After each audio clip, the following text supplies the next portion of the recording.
마태복음 21장 1절 말씀부터 저희가 예루살렘에 가까이 와서 감난산 벳박에 이르렀을 때 예수께서 두 제자를 보내시며 이르시되 너희 맞은편 마을로 가라. 곧 매인 나귀와 나귀 새끼가 함께 있는 것을 보리니 포로 내게로 끌고 오느라. 만일 누가 무슨 말을 하거든 주가 쓰시겠다 하라. 그리하면 즉시 보내리라 하시니 이는 선지자로 하신 말씀을 이루려 하심이라. 일렀을 때 시온 딸에 이르기를 내 왕이 내게 임하나니 그는 겸손하여 나귀 곧 멍에 매는 짐승의 새끼를 다투다 하라 하였느니라. 제자들이 가서 예수의 명하신 대로 하여 나귀와 나귀 새끼를 끌고 와서 자기들이 겉옷을 그 위에 얹음에 예수께서 그 위에 타시니 무리의 대부분은 그 겉옷을 길에 펴며 다른 이는 나무 가지를 베어 길에 펴고 앞에서 가고 뒤에서 따르는 무리가 소리질러 가로되 호산나 다윗의 자손이여 찬송하리로다 주의 이름으로 오시는 이여 가장 높은 곳에서 호산나 하더라. 예수께서 예루살렘에 들어가시니 온 성이 소동하여 가로되 이는 누구니와 하거늘 무리가 가로되 갈릴리 나사렛에서 나온 선지자 예수라 하니라. 예수님께서 마태복음 21장 말씀에서는 나귀를 타고 입성하시는 그 섭리를 통해서 예수가 하나님의 아들 그리스도이심을 증거해 주는 말씀이 기록되어 있습니다. 예수님께서 오셔서 나귀 새끼를 타고 입성하실 것을, 그러니까 구약성경 스가랴서 말씀 가운데 그리고 이사야서 62장 11절 말씀 가운데 예언토록 하셔서 예수님께서 오셔서 그 구약성경에 예언된 선지자의 예언을 이루시는 성취하시는 섭리를 통해서 예수가 하나님의 아들 그리스도 되심을 증거해 주는 말씀입니다. 그러니까 예수님께서 오셔서 이루실 그런 예언의 말씀, 그걸 선지자 이사야가 예수님 오시기 700년 전, 그리고 스가랴 선지자가 미리 예언케 하시고 예언토록 하시고 예언된 예언을 이루는 섭리를 통해서 예수님이 하나님의 아들 그리스도이심을 확증해 주는 그런 내용의 말씀이 지금 기록된 말씀 가운데 소개됩니다. 그러니까 예수님께서 오셔서 구약성경을 통해서 그리스도 보내실 것, 그리스도 보내실 것을 미리 하나님께서 언약을 하시고 그 언약대로 다윗의 자손으로, 그러니까 구약성경의 중심 인물이 아브라함, 다윗이라.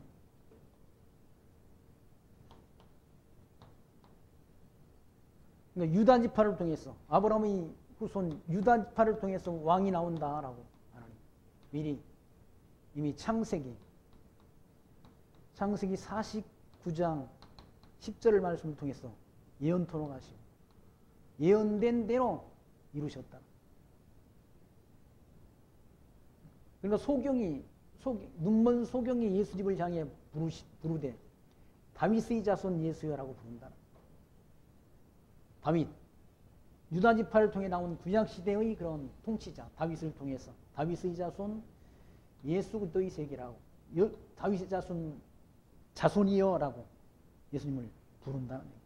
그러니까 구약 성경을 통해서 하나님께서 유다 지파를 통해서 통치자가 왕이 출생하실 것을 예언토록 하시고 예언된 대로 유다 지파를 통해서 그런 것이 영원한 통치자로 그리스도를 보내실 것을 구약 성경을 통해 예언토록 하시고, 그리고 이사야서를 통해서 또는 스가랴서를 통해서 하나님 예언토록 선지자를 통해 예언케 하시고 예언된 대로 예수님이 오셔서 나귀 새끼를 타고 입성한다. 좋은 말, 아니 북한 김정은이는 엄청난 비싼 말을 백두산에 타고 가서 찍은 걸 사진으로 찍어서 보여주질 않습니다. 그게 러시아에서 보낸 엄청나게 비싼 말이라고 그러질 않습니다. 근데 예수님은 나귀 새끼 나귀를 타고 그리고 예루살렘 성에 입성하시는 그 섭리를 통해서 구약 성경의 이 예언을, 구약 성경의 선지자들의 예언을 다 예수님께서 성취한다. 성취. 구약 성경의 예언이 성취되는 섭리를 통해서 예수 하나님의 아들 그리스도이심을 우리에게 확증시켜준다. 확증. 이 확증에 의해서 우리는 확신 신앙을 갖게 되는 거예요. 이 확신 신앙으로 하나님 나라 간다는 거예요. 확신 신앙. 예수가 하나님의 아들 그리스도이심을 예수님이 구약 성경을 이루시는 섭리를 통해서, 구약 선지자의 예언을 이루는 섭리를 통해서 그리스도 되심을 우리에게 확실한 증거를 보여준다. 확실한 증거. 이미 예수님이 오셔서 나귀를 타고, 그는 겸손하여 나귀 곧 멍에 매는 짐승 새끼를 타고, 나귀 새끼를 타고 예루살렘 성에 들어간다. 예수님. 왜 그러는가? 인간들은 좋은 걸 다, 말도 좋은 말을 타려고 하지 않습니다. 좋은 말, 명말을 타려고 한다. 명말을. 근데 예수님이 오셔서 새끼 나귀를 탄다. 새끼는. 나귀 어미를 타도 별거 아니야. 나귀 어미도 별로 크지 않지 않습니까? 크기가. 그리고 나귀 어미를 타도 폼이 안 난다. 근데 예수님께서는 그 나귀 새끼를 탄다. 나귀 새끼를 타고 입성한다. 그 섭리를 통해서 예수 하나님의 아들 그리스도 되심을 확증한다. 저희가 예루살렘에 가까이 와서 감난산 벳박에 이르렀을 때에, 벳박이라는 그 위치는 정확히 예루살렘 주변에 있는 그런 성읍인데 알려지지 않았다고 그래요. 벳박에 이르렀을 때 예수께서 두 제자를 보내시며 이르시되 너희 맞은편 마을로 가라. 곧 매인 나귀와 나귀 새끼가 함께 있는 것을 보리니 풀어내게로 끌고 오너라. 만일 누가 무슨 말을 하거든 주가 쓰시겠다 하라. 그리하면 즉시 보내려라 하시니 이는 선지자로 하신 말씀을 이루려 하십니다. 나귀를 그냥 끌러간다는, 주인이 보면 어떻게 말하겠습니까? 남이 나귀를 끌러가니까 도덕칙을 받을 수 있을 것 아니겠습니까? 근데 뭐라고 답변해? 주가 쓰시겠다. 주님이 쓰시겠다 하면 즉시 보내준다는 얘기죠. 왜 그렇게 그런 일이 있는가? 거기 4절. 이는 선지자로 하신 말씀을 이루려 하십니다. 구약에 이사야 선지자와 스가랴 선지자의 예언의 말씀을 이루려고 이때 예수님 오시기 700년 전 스가랴 선지자와 이사야 선지자가 예언한 예언의 말씀을 이루려고 하나님께 성취하려고 그런 일이 있는다. 그러니까 세상에 있는 모든 일은 다 하나님이 미리 정하신 일이 이루어지는 거죠. 미리 정하신 일이. 그걸 이 선지자들이 예언했는데 그 선지자들이 예언을 이루려고 나귀 새끼를 탄다는 예수님께서. 시온 딸에게 이르기를 내 왕이 내게 임하나니 그는 겸손하여 나귀 곧 멍에 매는 짐승 새끼를 탔다는 왕. 만왕의 왕이신 그리스도. 만왕의 왕이라. 인간 통치자들은 다 조금 통치하다가 다 뭡니까? 통치 권선을 내려놔야 되지 않습니까? 내려놔야 돼. 예수님은 영원한 통치자나. 영원한 통치자. 그런데 그 영원한 통치자가 멍에 매는 짐승 새끼를 탔다는 거예요. 어미도 아니고 새끼를 탔다. 그 새끼를 타고 입성하는 섭리를 통해서 예수가 하나님의 아들 그리스도 되심을 증거해 준다는 거예요. 그러니까 성경 말씀을 통해서 무슨 우리가 복음서의 말씀 표적이 나타나고 병 고치는 능력이 나타나고 하는데 그거 그렇게 하라는 얘기가 아니라, 근데 많은 사람들이 오해를 해가지고 무슨 지금도 그렇게 행할 수 있다라고, 믿음이 있으면 다 그런 일을 행할 수 있다고 착각한다는 거예요. 기도하면 다 된다고 착각한다는 거예요. 아니 기도대로 되나요? 기도대로? 세상 일이 기도대로 되냐고. 우리 최순희 권사님이 다음 주에 한양대 병원에서 종합검진을 받는다고 합니다. 다 함께 좋은 결과 있기를 기도해달라는 부탁을 하시고 가셨는데 함께 기도하십시다.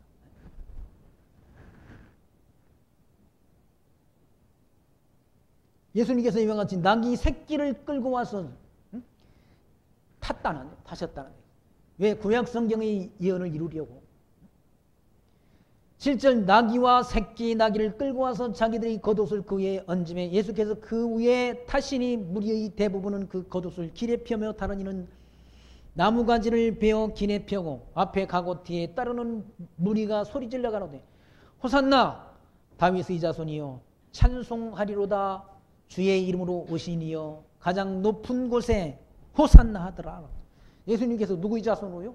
다윗의 자손으로. 다윗의 자손. 그러니까 소경들이 뭐라고 예수님을 불렀습니까? 다윗의 자손 예수여 라고 불렀지 않습니까? 그러니까 제자들이 저 눈먼 소경이 자꾸 시끄럽게 합니다 라고 부르니까 예수님께서 소경들을 향해서 뭘 해주기를 원하느냐 라고 물으니까 그 눈먼 소경들이 보기를 원하나이다 주여. 예수님께서 하신 말씀이 단마디예요. 내 믿음대로 되라. 왜? 구약 성경에 예수님이 오시게 되면 메시아가 오게 되면 소경의 눈이 띄어질 것을 예언했다. 예언된 대로 소경의 눈이 떠진 것이라는 얘기죠. 구약 성경 선지자의 글에 예언된 예언의 말씀이 이루어지는 섭리를 통해서 예수가 하나님의 아들 그리스도이심을 증거한다. 그러니까 예수님께서 오셔서 구약 성경의 예언을 하나도 남김없이 다 이룬다. 다 성취한다. 인간은 다 말해놓고도 못 이루지 않습니까? 말해놓고도. 왜? 능력이 없어가지고. 늘 인간들은 거짓말하잖아. 왜 거짓말하는 거야? 능력이 없어서 그래. 능력이 없어서. 코로나 좀 잠잠해지니까 막 전면적으로 학교도 다 전체 등교화 시키자고 그 말 떨어지니까 무슨 게 또 막 이렇게 1,000몇백 명씩 늘어나지 않습니까? 맨 말해놓고 지키지도 못하지. 인간 통치자는 말해놓고도 지키지도 못한다. 하나님의 말씀은 살아있는 말씀은 하나님의 말씀은 살아있고 운동력이 있었어. 모든 구약 성경에 하나님이 작정하시고 작정하신 뜻이 그대로 이 땅에서 이루어진다. 하나도 남김없이 다 이루어진다. 예수님이 오셔서 나귀 새끼를 타고 예루살렘 성에 입성하실 것을 선지자를 통해 예언케 하시고 예언된 대로 새끼 나귀를 타고 입성한다. 그리고 다윗의 자손으로 오실 것이 예언된 다윗의 자손으로 예수님이 오셨다. 오셔서 무리들이 예수님을 향해서 다윗의 자손이여 라고 찬송한다. 다윗의 자손이란 말은 만왕의 왕이시여 라고. 왕이시여. 구약 성경에 보내주심하고 언약하신 왕이시여 라고 부른다는 거예요. 왕에 대한 찬송이라는 얘기죠. 호산나 다윗의 자손이요. 호산나라는 말은 오늘 우리를 구원하소서라는 뜻이라는 거예요. 왕이니까 우리를 구원할 수 있는 능력이 있지 않습니까? 왕은. 세상 통치자도 자기 마음대로 잠깐은 하잖아요. 자기가. 하는데 예수님 만왕의 왕이시기 때문에 창세전 정하신 뜻을 그대로 다 이루어간다. 그런 통치자가 어디 있습니까? 하나님만이 그럴 능력이 있는 거지. 예수님께서 10절 예수께서 예루살렘에 들어가시니 온 성이 소동하여 가로되 이는 누구뇨? 누구는 누굽니까? 만왕의 왕이시지. 모르는 사람들은 인간들은 다 누구뇨라고 소동한다. 무리가 가로되 갈릴리 나사렛에서 나온 선지자 예수라 하니라. 예수님은 참 선지자로 오신 분이죠. 참 선지자. 갈릴리 나사렛 땅에서. 왜 예수님께서 나사렛 땅에서 성장하셨느니까? 구약 성경에 나사렛 사람이라 칭하리라는 말씀을 응하게 하려고 이루려고 예수님이 출생한 장소는 유대 땅 베들레헴, 그리고 성장한 장소는 나사렛에서 성장하셨다. 그래서 구약 성경 예언이 다 이루어진다. 선지자 예언이 이루어지는 섭리를 통해서 예수가 하나님의 아들 그리스도 대신이 증거된다. 그렇게 구약성 몇백 년 전, 몇 천 년 전 또는 이렇게 구약 성경에 예언한 예언의 말씀이 이루어지는 그런 책이 없지 않습니까? 그런 책이 없다는 거예요. 김일성이 회고록이 우리나라에 출판돼가지고 그걸 보니까 김일성이가 어렸을 때부터 성장한 그런 내용들, 사진, 자기 고향, 친구, 별의별 내용들이 다 들어있더라. 그건 다 거짓말이라. 김일성이는 원래 이름이 김일성이도 아니야. 김성주야, 김성주. 근데 예수님에 대한 예언의 말씀은 다 이루어졌다. 구약 성경에 예언된 그대로 이 말씀이 그대로 다 이루어진다는 거예요. 어떤 분은 북한에서 뭐 김일성이 회고록을 책으로 자기가 그 책을 보고 다 이거 필사를 했다고 그래요. 필사를 하면서 우리 수령님이 이렇게 고생을 해가지고 우리나라를 이렇게 다 하는구나 하고 거기서 울었다는 거 아니에요? 그 책을 보고.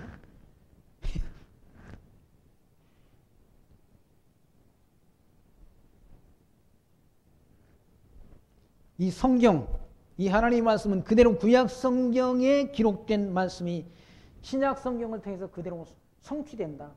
성취되는 섭리를 통해서 예수가 하나님의 아들 그리스도 대신이 확증된다는 얘기죠. 그 확증을 통해서 우리는 확신하는 믿음을 갖게 된다.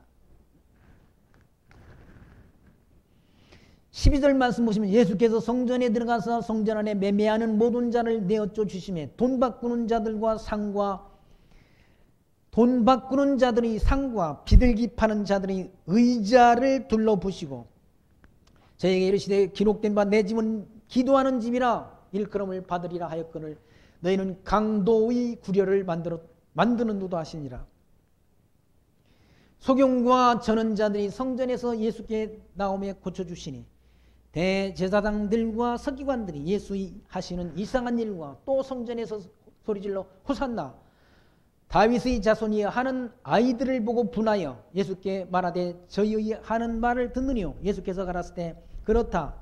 어린 아기와 젖먹이는의 입에서 나오는 찬미를 온전케 하셨나이다 함을 너희가 읽어본 일이 없느냐 하시고 그들을 떠나 성 밖으로 베다니에 가서 거기 유하시니라. 예수님께서 성전 안에 들어가지고 성전에서 매매하는 성전 안에서 장사하는 그러니까 재물을 팔고 사는 그리고 돈 바꾸는 돈이 왜 안 되느냐면 예수님 당시 때 다 뭡니까? 화폐가 하나의 화폐가 아니라는 얘기죠. 헬라 화폐도 있고 또 로마 화폐도 있다는 얘기죠. 그러니까 화폐를 바꿔주는 환전상들이 있다는 얘기죠. 재물은 다른 지역에서 오는 각 지역에서 와서 하나님 앞에 제사를 드릴 때 재물을 돈으로 사고 파는 그런 일을 하기 위해서 환전상이 있었다. 환전상. 돈 바꾸는 자들의 그런 상을 그리고 비둘기 파는 자들의 의자를 둘러퍼버렸다는 얘기죠. 예? 완전히 폭력을 행사한 거 아니고 예수님께서 오셔서 상을 둘러퍼버리고 막. 예? 그러면서 저희에게 이르시되 기록된 바 내 집은 기도하는 집이라 일컬음을 받으리라 하였거늘 너희는 강도의 구려를 만들었다고 책망하신다.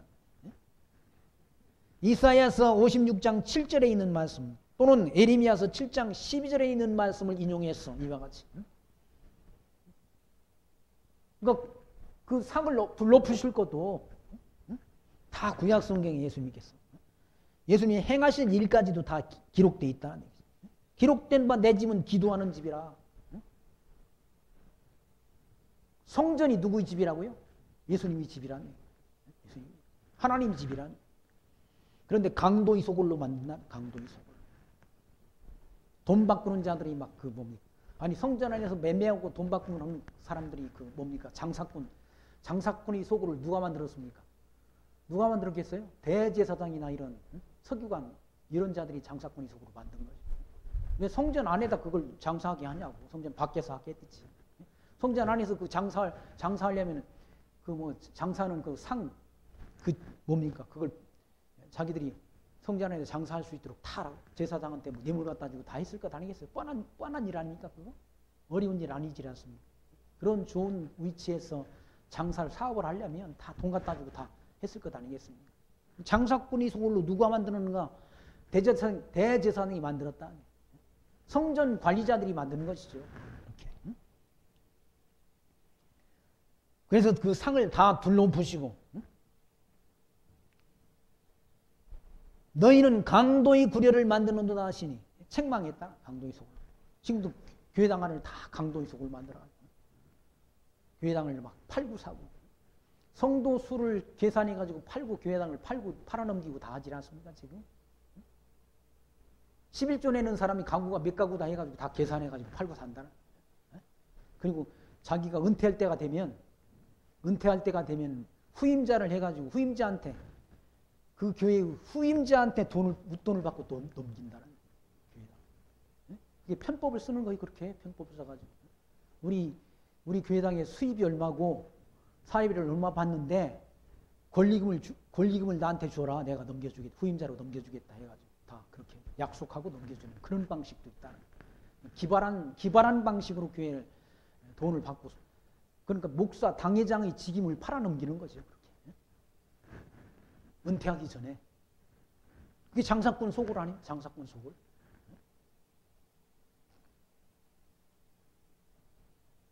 학위를 팔고 돈 주고 다 사고 박사 학위를 막 받고 그러니까 박사 해봤대서 별것도 아니야. 아니 목회학 박사 해봤대서 별것도 아니라 목회학 박사라는 건 그냥 다 돈 주면 받는 거예요. 신학 박사는 받기가 어렵지만 목회학 박사 이런 거 명예 박사 이런 건 돈 갖다 주면 다 학위 돈 주고 다 매매한다. 그거 돈 주고 매매하는 것도 다 매매하는 건 성직을 팔고 사고 다 한다. 직임을 팔고 사고. 그게 강도의 소굴 아닙니까? 강도의 소굴. 근데 예수님 당시 때 또 이와 같이 그 기득권을 팔아넘기고 성전 안에서 장사하는 그런 기득권을 팔아넘기는 강도의 소굴로 만들었다. 그때 14절 소경과 전원자들이 성전에 예수께 나오며 고쳐줬다. 소경과 전원자들, 다리 전원자들을 예수님께서 그들을 다 고쳐주셨다. 그렇게 말하니까 대제사장들과 서기관들이 예수의 행하시는 이상한 일과 또 성전에서 소리질러 호산나 다윗의 자손이 하는 아이들을 보고 분이 여겼다는 얘기죠. 예수가 누군지 모르니까 그런 예수님께 드리는 만왕의 왕에게 드리는 찬송 소리를 듣고 대제사장과 서기관들이 분이 여겼다. 분이 여겨. 분통이 터져가지고 분이 여겼다. 화를 냈다. 그러면서 예수께 말하되 저희 하는 말을 듣느뇨. 예수께서 가라사대 때 그렇다. 어린 아기와 젖먹이는 이의 입에서 나오는 찬미를 온전케 하셨나이다 함을 너희가 읽어본 일이 없냐 하시고 그런 구약성경의 예언이 어디 기록됩니까? 시편 8편 2절에 기록됐다는 얘기예요. 어린아이와 젖먹이는 입에서 나오는 찬미를 하나님이 온전히 받으실 것을 시편 기자가 예수님 오시기 1000년 전 예언했다. 그 예언이 이루어졌다는 얘기예요. 대제사장과 서기관들은 찬송을 안 부르는데 어린아이와 젖먹이는 입에서 나오는 찬송을 어린아이들이 찬송 부른다는 주님께 찬송, 호산나 찬송을 부른다는 얘기. 그 예언이 이루어졌다는 얘기지. 그들을 떠나 성 밖으로 베다니에 가서 거기서 유하셨다는 얘기지. 그런데 대제사장과 서기관들이 예수를 몰라본다는 얘기. 그러니까 유대인들이 예수를 몰라보는 거예요. 유대인들이 왜 예수를 몰라보는가? 유대인들에 의해서 예수님이 십자가에 못 박히신다는 거예요. 그리고 이방인들이 예수를 믿고 돌아오도록 예언되어 있다는 거예요. 아니 성경을 알면 대제사장과 서기관들이 더 성경을 잘 알지 않습니까? 잘 안다는 얘기예요. 왜? 서기관은 성경을 율법을 연구하는 학자들이라는 얘기죠. 그런데 그 자들이 예수가 하나님의 아들 그리스도 되심을 알아보지 못한다. 그리고 예수를 알고 모르는 것은 인간의 자기 지혜에 있지 않다는 얘기예요. 성령 하나님의 역사에 있는 거지. 성령 하나님께서 역사해야 아는 거지. 인간이 자기 지혜로 알 수 없다는 얘기예요. 그러니까 무식하다고 모르는 게 아니라 지식이 많다고 예수가 하나님의 아들 그리스도심을 아는 것도 아니라는 얘기예요. 남녀노소 지식의 유무 상관없다는 얘기죠. 성령 하나님께서 역사하면 구원 얻기로 예정된 백성은 다 믿는 거예요. 영생을 주시기로 작정된 자는 다 믿더라라고 기록되어 있지 않습니까? 믿더라. 18절 말씀 이른 아침에 성으로 들어오실 때 시장하신지라 길가에 한 무화과 나무를 보시고 그리로 가사 잎사귀 밖에 아무것도 얻지 못하시고 나무에게 이르시되 이제부터 영원토록 내게 열매가 맺지 못하리라 하시니 무화과 나무가 곧 말랐다는 얘기. 무화과 나무를 저주하니까 무화과 나무가 말라버린다는 얘기. 여러분들이 뭐 무화과 나무 잎만 무성한 무화과 나무를 저주한다고 무화과 나무가 죽겠습니까? 아니죠. 모든 만물의 통치 권세가 주님께 있으니까 나무를 저주하니까 나무도 죽어버리지 않습니다. 나무도. 여러분 나무 같은 것도 나무 또는 뭐 저런 동물들 이런 가축들도 미워하는 거 다 안다고 그러진 않습니다. 젖소 농장에 음악을 틀어놓으면 젖이 잘 나오는데 많이 나온다잖아요. 젖소 농장 젖이 많이 나온다고 하지 않습니다. 미워하는 거. 짐승들도 안다는 얘기지. 나무들도 자꾸 와서 뭐 갖고 오고 하면은 나무들도 풍성한 열매를 맺고. 예수님께서 입만 무성한 나무를 저주하니까 죽었다는 얘기예요. 입만 무성한 놈이 서기관과 바리새인들은 입만 무성하다는 얘기예요. 겉으로는 화려해. 서기관과 바리새인들이 얼마나 지식이 많습니까? 율법을 연구하는 학자들 지식이 많잖아요. 그런데 그들이 예수를 십자가에 못 박고 그들이 구원을 얻지 못한다는 거예요. 제자들이 보고 이상히 여겨 가로되 무화과 나무가 어찌하여 곧 말랐나이까? 예수께서 대답하여 가라사대 진실로 너희에게 이르노니 만일 너희가 믿음이 있고 의심치 않으면 이 무화과 나무에게 된 이런 일만 할 뿐 아니라 이 산더러 들려 바다에 던지려 하여도 될 것이요 너희가 기도할 때 무엇이든지 믿고 구하는 것은 다 받으리라 하시니라. 이런 기도예요. 너희가 기도할 때 무엇이든지 믿고 구하는 건 다 받는다는 얘기예요. 그러니까 이런 단문장 뭐 기도하면 다 된다, 다 된다. 기도하면 다 되는 게 아니지 않습니까? 믿음이 있는 믿음의 기도는 하나님이 뜻을 구하는 게 기도죠. 뜻이 하늘에서 이루는 것처럼 땅에서도 이루어지기를 기도하라고 일러주셨지라. 그 기도는 다 이루어진다는 거예요. 내 욕심 구하는 거. 너희가 얻지 못하면 구하지 아니하며 구해도 얻지 못하는 것은 정욕을 구하니까 안 이루어진다고 말. 그러니까 정욕을 구하는 기도는 안 이루어지는 거예요. 정욕은. 내 욕심, 내 뜻을 구하는 기도는 안 이루어진다는. 주님의 뜻을 구하는 기도는 이루어지죠. 뜻이 하늘에서 이룬 것처럼 땅에서도 이루어지기를 기도하는 그 기도는 다 이루어진다. 하나님의 뜻, 하나님의 뜻은 하나님의 작정, 하나님의 계획과 같다. 그 뜻을 구하는 기도. 하나님의 뜻은 다 이루어지질 않습니다. 이 기도는 다 이루어진다. 선지자 예언, 시편에 예언된 말씀, 이사야 선지자가 예언한 예언의 말씀, 또 아브라함 때 이와 같이 언약하신 이 말씀은 다 이루어진다. 하나도 빠짐없이 다 구약 성경을 통해서 예언된 예언의 말씀이 신약 성경을 통해서 성취된다. 이루어진다는. 내 뜻은 안 이루어지지만 하나님의 뜻은 다 이루어진다는.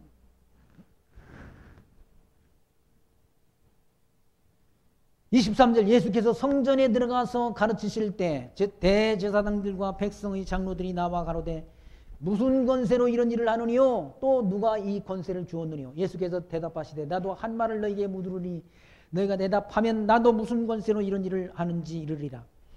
요한의 세례가 어디로서 왔느냐? 하늘로 쏘냐 사람에게로 쏘냐? 저희가 서로 의논하여 가로되 만일 하늘로서라 하면 어찌하여 저를 믿지 아니하였느냐 할 것이요 만일 사람에게로서라 하면 모든 사람이 요한을 선지자로 여기니 백성이 무섭다 하여 예수께 대답하여 가로되 우리가 알지 못하노라 하니 예수께서 가라사대 나도 무슨 권세로 이런 일을 하는지 너희에게 이르지 아니하리라. 바리새인들이 말을 답변하지 않는다는. 바리새인들이 얼마나 지혜가 있습니까? 그러니까 자기 소신껏 말을 못하는 거죠. 바리새인들. 자기가 소신껏 자기 말을 못한다는. 눈치 보느라고. 그러니까 소신 있게 말을 해야지. 소신 있게. 율법을 지켜서 구원 얻는 게 아니고 율법을 지켜서 우리가 의롭다 하는 것도 아니고 또 구원 얻은 성도가 율법 지키는 게 아니라고 율법 지킬 수 없는 법이라고 말해야 되는데 신학교 교수라는 사람들이 말하지 못한다. 왜? 눈치 보면서. 괜히 그랬다가 학교에서 잘리면 신학교 교수직을 못 가지게 되니까 말하지 않는다. 왜 모르겠어요? 신학자라고 하는 신학교 교수들이 왜 모르겠어요? 구원 얻은 사람이 율법을 우리가 지키면서 사는 건지 아니면 뭡니까? 사랑의 법을 지키면서 사는 건지 왜 모르겠냐고. 그런데 답변을 안 한다. 안 하는 이유는 곤란하니까. 여기도 이 사람들 보십시오. 예수님한테 질문했다가 대제사장들과 백성의 장로 이런 사람들은 기득권자들 아닙니까? 기득권자들. 기득권자들이 예수님께 와가지고 무슨 권세로 이런 일을 하느냐? 또 누가 이 권세를 주었느냐? 예수께서 대답하시되 나도 한 말을 너에게 물으니 너가 대답하면 나도 무슨 권세로 이런 일을 하는지 이르리라. 예수님께서 즉석에서 답변 안 하시고 내가 너희들한테 질문할 게 있다. 그 질문에 대한 답변을 하면 나도 답할 것이고 그 질문에 대한 답변을 안 하면 나도 답변 안 해주겠다 하시고 답변을 안 하신다는 거예요. 그러니까 아무나한테 하나님 말씀을 전해 주는 게 아니지 않습니까? 서기관과 바리새인들은 이스라엘 장로들은 하나님 말씀을 들을 그런 자격이 없다는 하나님 말씀 들어도 듣지 못하고 보아도 보지 못하도록 그렇게 구약 성경 이사야 성경에 예언되어 있다. 그 예언된 말씀을 이루려고 질문해도 답변을 안 하신다. 예수님께서 답변 안 해. 왜? 버리기로 정해진 자들이 예수가 하나님의 아들 그리스도이심을 믿고 돌아오면 안 되지 않습니까? 답변 안 하신다. 그리고 곤란한 질문을 하지 않습니다. 대답하기 어려운 질문을 한다. 요한의 세례가 어디로서 왔느냐? 하늘로서냐? 사람에게로서냐? 예수님께서 질문했다. 하나님께로 왔다고 하면 왜 요한을 안 믿었느냐? 예수님께서 물으실 거고 사람에게로서 왔다라고 하게 되면 백성들이 다 예수님이 세례 요한이 하나님께로도 보냄을 받은 참 선지자라고 인정하는데 사람에게로서 왔다고 하면 백성이 두렵다는 얘기죠. 백성이 무섭다야 예수께 대답하여 가로되 우리가 알지 못하노라. 우리는 모릅니다. 라고. 예수님이 질문을 답변을 안 한 거죠. 예수께서 가라사대 나도 무슨 권세로 이런 일을 하는지 너희에게 이르지 아니하리라. 그러나 너희 생각에는 어떠하뇨? 한 사람이 두 아들이 있는데 맏아들에게 가서 이르되 오늘 포도원에 가서 일하라니 대답하여 가로되 아버지여 가겠소이다 하더니 가지 아니했다. 이게 누굽니까? 먼저 부름받은 이스라엘 백성들은 간다고 하더니 불순종한다는 얘기예요. 포도원이 어디입니까? 하나님 나라를 가리킨다. 하나님 나라. 둘째 아들에게 가서 또 이같이 말하니 대답하여 가로되 실소이다 하더니 그 위에 뉘우치고 갔으니 그 둘 중에 누가 아버지의 뜻대로 하였느냐 가로되 둘째 아들이니이다. 예수께서 저에게 이르시되 내가 진실로 너에게 이르노니 세리들과 창기들이 너희보다 먼저 하나님 나라에 들어간다. 유대인들보다 누가 이방인이 세리와 같은 창기와 같은 이방인이 먼저 하나님 나라에 들어간다. 먼저 든 자가 나중되고 나중된 자가 먼저 될 자들이 많다라고 했지 않습니까? 20장 말씀에서. 먼저 된 자가 누구예요? 먼저 된 자가 유대인들이라. 유대인들이 먼저 하나님이 언약을 받았잖아요. 언약 받았는데 그 언약 받은 자들이 다 예수가 하나님의 아들이신 것을 불순종한다. 믿지 않는다. 그러므로 세리와 창기와 같은 이방인이 하나님 나라 먼저 들어간다. 그러니까 먼저 된 자가 나중된 자가 먼저 된다. 나중된 이방인이 유대인보다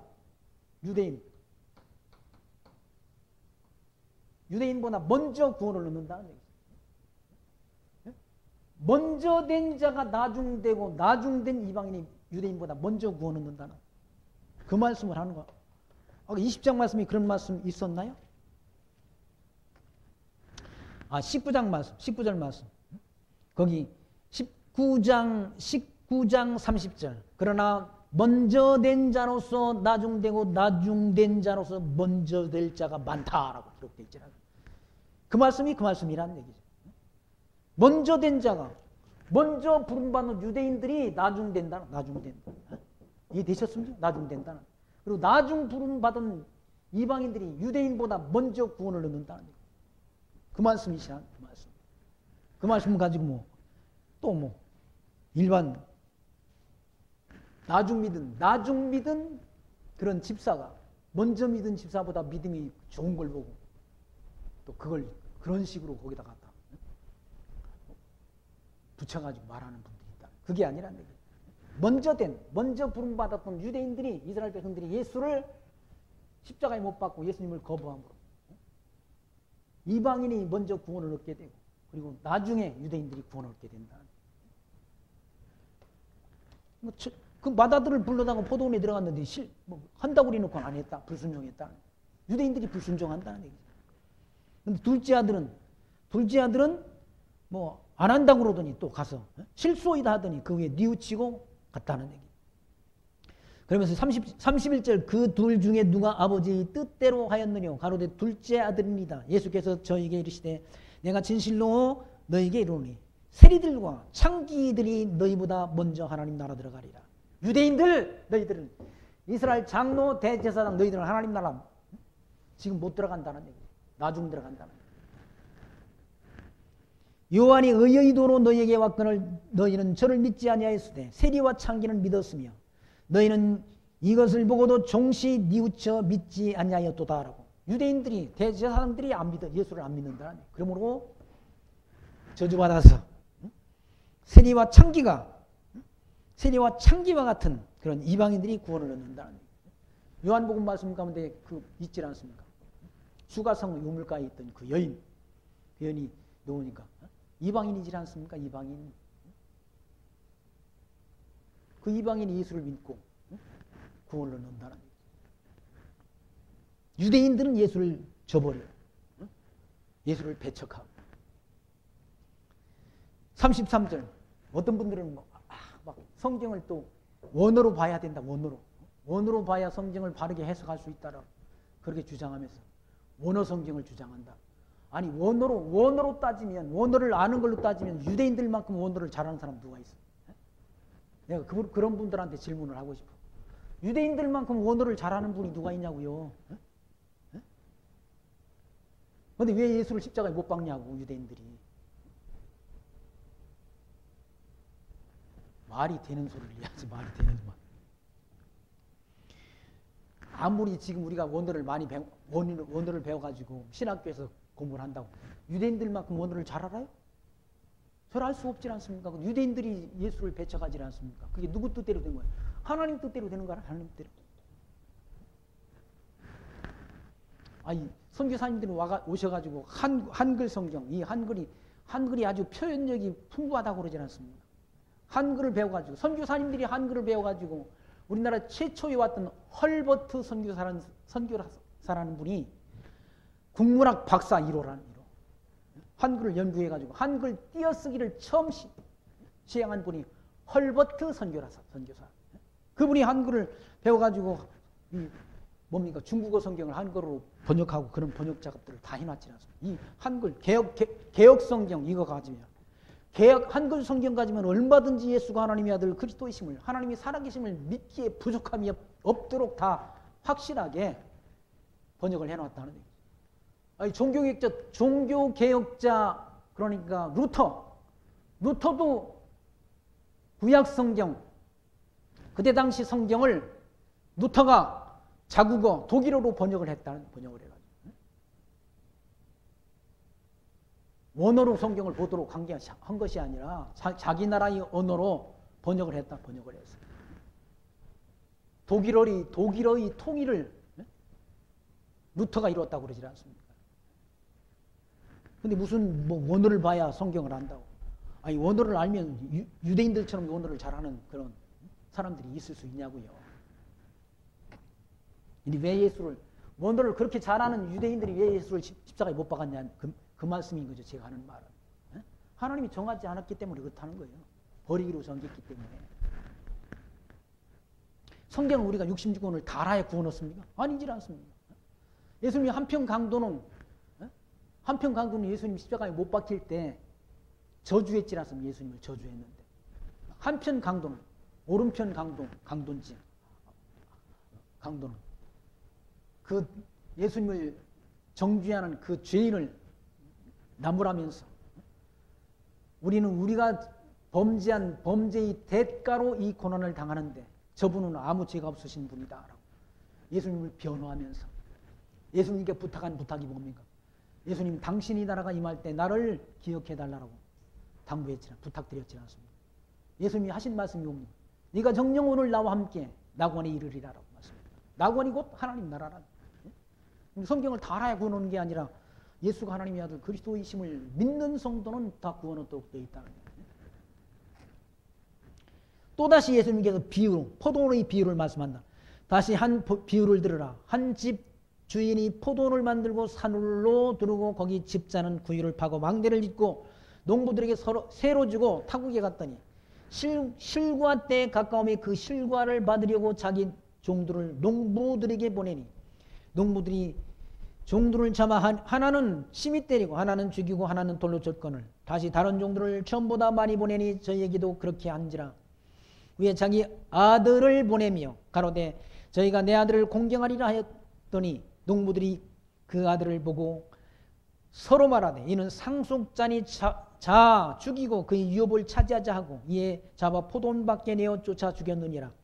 그러면 포도원 주인이 올 때 이 농부들을 어떻게 하겠느요? 저희가 말하되 그 이 약한 자들을 진멸하고 포도원은 제때 실과를 받지만은 다른 농부들에게 새로 줄지니이다.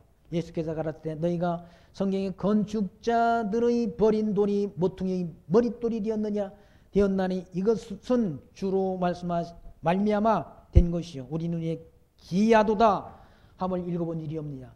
그러므로 내가 너에게 이르노니 하나님이 나라를 너희는 빼앗기고 그 나라의 열매 맺는 백성이 받으리라 라고 말씀했다는 이 포도의 비유가 뭔가? 포도를 만들어 놓고 뭡니까? 실과를 얻으려고 포도를 새를 줬으니까 실과를 얻으려고 종들을 보냈다는 선지자들을 보냈다는 주의 선지자들을 보냈는데 다 선지자들을 다 잡아 죽이고 때리고 돌로 쳐서 죽였다는 누굽니까? 이사야로부터 이사야, 예레미야, 에스겔, 다니엘, 호세아, 요엘, 아모스, 오바댜, 요나, 미가, 나무, 하박국, 스바냐, 학개, 스가랴, 말라기, 세리, 요한 이런 선지자들을 다 보냈는데 다 돌로 때리고 그 하나님의 말씀을 증거하는 선지자들을 영접지 않았다는 얘기죠. 그리고 마지막에 누가 왔습니까? 예수님이 오셨다. 예수님이. 하나님의 아들 예수님이 오셨는데 예수님마저도 잡아 죽인다는 거예요. 그 비유 아니까 그 비유의 말씀이라는 거예요. 농부들이 38절 그 아들을 보고 농부들이란 말은 누구? 이스라엘 백성들이 서로 말하되 이는 상속자니 자 죽이고 그의 유업을 차지하자 했다. 자 죽여버리고 다 예수님을 죽여버리고 우리가 그걸 차지해버리자 하나님 나라를 해가지고 예수님을 잡아 포도원 밖에 내어 쫓아 죽였다는 얘기예요. 만약 그렇게 하면 40절 그러면 포도원 주인이 올 때 이 농부들을 어떻게 하겠느냐? 저희가 말하되 이 약한 자들은 진멸하고 포도원은 제때 실과를 바칠 만한 다른 농부들을 새로 다른 실과를 바칠 만한 다른 농부가 누구냐? 이방인들이라. 이방인들. 예수께서 가라사대 너희가 성경에 건축자들이 버린 돌이 모퉁이 머릿돌이 됐다. 건축자들. 하나님의 집을 짓는 건축자들이 버려버려. 유대인들이 예수를 버려버렸다. 버려버려. 하나님의 집을 건축자들이 예수가 하나님 나라의 그런 통치자인데 예수님을 버려버렸다. 버려버린 그 돌이 머릿돌이 된다는 얘기죠. 모퉁이돌이 된다는 얘기죠. 이것은 주로 말미암아 된 것이요 우리 눈에 기이하도다 함을 읽어본 일이 없느냐. 그러므로 내가 너에게 이르노니 하나님의 나라를 너희는 빼앗긴다. 너희 유대인들은 하나님 나라를 빼앗긴다. 하나님 나라를 빼앗긴다. 하나님 나라 들어가지 못한다. 유대인들. 그 나라의 열매 맺는 백성이 받으리라. 그 열매 맺는 백성은 곧 이방인들을 가리킨다. 이방인들이 하나님 나라를 유업으로 얻는다. 저와 여러분들은 이방인 아닌 이방인. 이방 땅에 복음진리 증거되는 이 시대에 우리가 이 땅에 태어나서 예수가 하나님의 아들 그리스도이심을 알고 믿는 믿음을 하나님이 우리에게 선물로 주셨지 않습니까?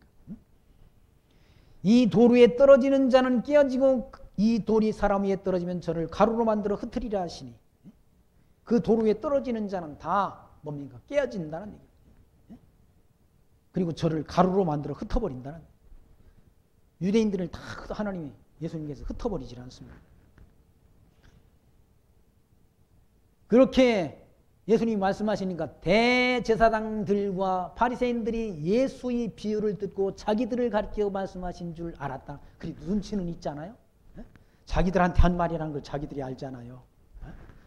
잡아 죽이고자 했다. 잡고자 하나 무리를 무서워하니 이는 저희가 예수를 선지자로 알미였더라로. 그게 누굽니까? 대제사장과 바리새인들 유대인들은 다 흩어진다는 예수님이 하신 그 말씀대로 예언한 말씀대로 162년 주 162년 132년 로마의 하드리아 노스 황제에 의해서 유대인들이 다 흩어졌어. 유대인들이 얼마나 많은 학대를 받았는지 그건 중세사가 증거한다. 교회사를 통해 우리가 확인할 수 있다는 유대인들. 흩어버린다는 얘기. 그리고 이방인, 저와 이름은 이방인이 이와 같이 구원의 반열에 참여하게 됐다. 예수 하나님의 아들 그리스도이심을 믿는 믿음을 우리에게 주셨어. 유대인들은 하나님이 버리시고 유대인들이 구원은 끝나고 임시 잠깐 중단되고 이방인이 구원하는 이 시대에 저와 여러분이 여기 있지 않습니다. 근데 이방인이 구원의 수가 채워지면 다시 유대인들이 구원하는다. 유대인들이 이방인이 충만한 수가 들어오기까지 유대인들이 더러는 완악하게 됐느니라 라고 말씀합니다.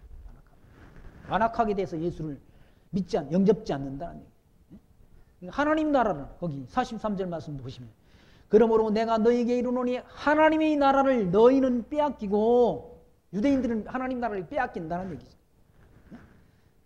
그 나라의 열매 맺는 백성이 받으리라 라고 막 분명하게 일러주지 않습니다. 유대인들은 하나님 나라를 빼앗긴다는 얘기죠. 하나님 나라 빼앗긴다는 말, 하나님 나라 못 들어간다는 얘기 아닙니까? 못 들어가는 말씀.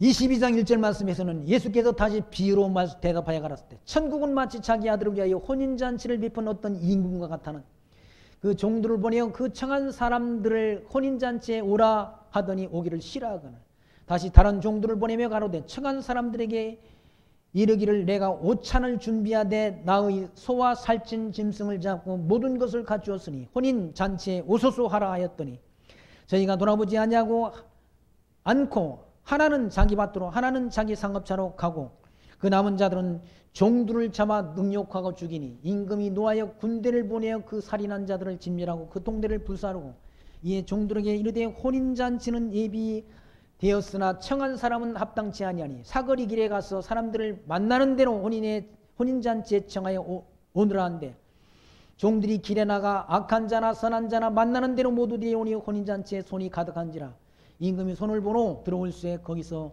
예복을 입지 아니한 사람을 보고 하루에 춘기어 어찌하여 예복을 입지 않고 여기 들어왔느냐 하니 저희가 유구무원이거늘 임금이 사환들에게 말하되 그 수족을 결박하여 바깥 어두운 데에 내어 던지라 거기서 슬피 울며 이를 갈미 있으리라 하니라. 청함을 받은 자는 많되 택함을 입은 자는 적으니라라고 말씀하죠. 혼인잔치를 예비하고 손님을 불렀다는 얘기. 천국에 대한 비유의 말씀 아닙니까? 혼인잔치를 준비하고 유대인들을 하나님의 백성들을 불렀다. 하나님의 백성들을 유대인들을 불렀는데 유대인들이 다 거절하잖아. 핑계대고 간다는 얘기. 핑계도 많아. 핑계도. 이 핑계 저 핑계 대고 혼인잔치에 참여를 오기를 거부한다는 얘기. 종들을 보내가 혼인잔치에 참여하라고 불렀는데 오기를 싫어한다. 혼인잔치 하나님의 잔치에 참여를 하기를 거부한다는 얘기. 아니 거기 뭡니까? 살찐 짐승을 잡고 거기 있잖아. 다른 종들을 보내며 가로되 청한 사람들에게 이르기를 내가 오찬을 준비해야 돼. 나 이 소와 살찐 짐승을 잡고 모든 것을 갖추었으니 혼인잔치에 오소서 했다. 잔치를 그냥 오라고 한 게 아니라 막 뷔페를 만들어 놓고 뷔페를 짐승을 잡고 살찐 짐승을 잡고 잔치를 참여해달라고 했는데도 안 온다는 얘기죠. 누가? 유대인들이 안 오는 거예요. 유대인들이. 이스라엘 백성들이 거절한다. 천국잔치를 거부한다는 얘기예요. 5절 저희가 돌아보지도 않고 하나는 자기 밭으로 하나는 자기 상업차로 갔다는 자기 일에 바빠. 자기 일에. 주일날 교회 나오는 것도 뭐 비일이 바빠. 자기 일이 더 바빠. 자기 볼 일이 더 바쁘다는 얘기예요. 6절 그 남은 자들은 종들을 잡아 능욕했다는 하나님 나라 잔치에 참여하라고 그렇게 초청을 하러 간 종들을 잡아서 능욕했다는 얘기예요. 이게 능욕한 게 뭡니까? 선지자들을 보내가지고 선지자들을 다 능욕하잖아요. 이사야를 막 톱으로 잘라 죽이고 예레미야를 우물 속에 던지고 에스겔 선지자 다 호세아 선지자 다 고난 당하지 않습니다. 그런 선지자들 다 하나님의 종들을 다 죽이고 능욕한다. 그들이 전하는 말씀을 귀담아 듣지 않는다. 그래서 임금이 노하여 군대를 보냈다는 얘기예요. 하나님이 군대를 보내요. 살인한 자들을 진멸하고 동네를 불살랐다. 예루살렘이 어떻게 됩니까? 예루살렘이 다 불타잖아요. 예루살렘. 무슨 군대를 보냈습니까? 하나님께서. 로마 군대를 보냈잖아요. 로마 군대를 보내가지고. 주후 70년 다 예루살렘이 다 불타버린다는, 성전이 내려앉고 다. 이에 종들에게 이르되 혼인잔치는 예비되었으나 청한 사람은 합당치 않다. 혼인잔치를 했는데 청한 사람이 합당치 않다. 유대인들이 혼인잔치에 참여를 거부한다는 얘기죠. 그래서 9절 말씀, 사거리 길에 가서 사람을 만나는 데는 혼인잔치에 청하여 오라는데 종들이 길에 나가서 악한 자나 선한 자나 만나는 데는 모두 데려오니 혼인잔치에 손이 가득하다.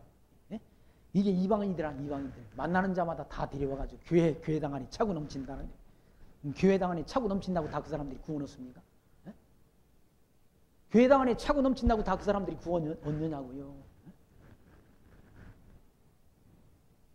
거기 보면 종들이 길에 나가 악한 자나 선한 자나 만나는 데로 다 불러들였다는 얘기죠. 그래서 혼인잔치에 차고 넘친다는 얘기죠. 근데 거기 임금이 심판주가 손님을 보려고 들어올세. 거기 예복을 입지 않은 사람들이 있다. 예복을 입지 않은 게 누굽니까? 그리스도의 의의 세마포 옷을 입지 않은 자가 있다. 예수가 하나님의 아들 그리스도이심을 믿지 않는 자가 교회당 안에 있다는 얘기죠. 믿지 않는 자. 교회당 안에 있다고 다 예수를 믿는 게 아니잖아요. 믿지 않는 자가 함께 있다는, 교회 안에.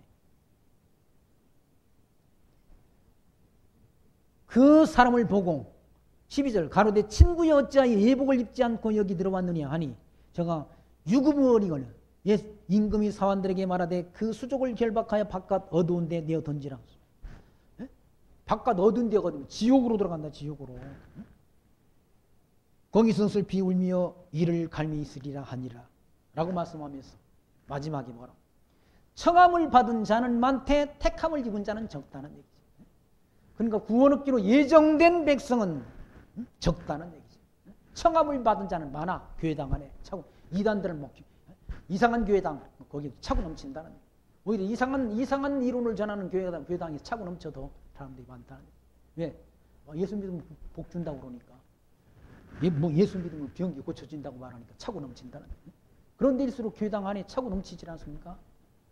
그런데 거기 보시면 청함을 받은 자는 많되 택함을 입은 자는 적다는 얘기죠. 다시 말해서 구원 얻기, 하나님 나라 들어갈 백성은 적다는, 천국에 들어갈 자는 적다는 얘기죠. 지옥으로 갈 자는 많되 천국으로 갈 자는 적다는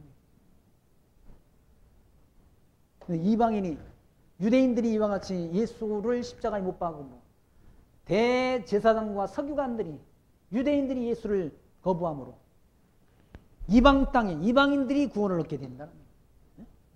그래서 그 말씀, 먼저 된 자로서 나중되고 나중된 이방인이 먼저 유대인보다 구원을 얻을 자가 많다라 라고 하신 말씀대로 이루어진다는 거예요. 지금 이방 땅에 복음 진리가 증거되지 않습니다.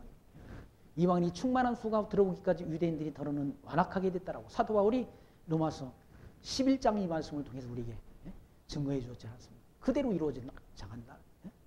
예수님이 말씀하신 이 말씀대로 유대인, 잘난 유대인들은 다 예수를 거부하고, 못난 이방인들이 있지, 못난 이방인들이, 유대인들이 개나 돼지처럼 여기는 이방인들이 예수가 하나님의 아들 그리스도이심을 믿는 믿음을 갖게 되고, 이와 같이 구원의 반절에 서게 되는 것은 하나님이 주권적 은혜의 선물이라는 사실을 기억하시면서 그 거저 주신 구원의 은총을 말씀을 통해 깊이 깨닫고 그 은혜의 영광을 하나님 앞에 늘 찬미하며 살아가는 지혜 있으시기를 부탁드리며 말씀 마칩니다. 기도합니다. 하나님 감사합니다. 오늘 또 마태복음의 말씀을 통해서 참으로 유대인들이, 서기관과 바리새인들이 예수를 거부함으로, 예수를 십자가에 못 박음으로 그 복음이 이방 땅에 증거됐어.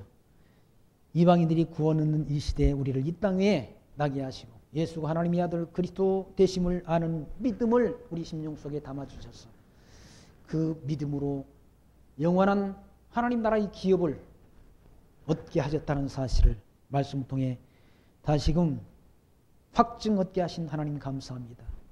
이 어두운 세상 살아가는 동안 진리 빛 대신 그리스도를 표대로를 삼고 우리 달려갈 길 마치는 그날까지 이 믿음 지키며 승리하는 신앙생활 해갈 수 있도록 성령 하나님의 인도하심이 우리들이 심령 속에, 우리들이 발걸음 위에 늘 함께 동행하시고 인도하여 주옵소서. 예수님 이름으로 감사하며 기도합나이다. 아멘.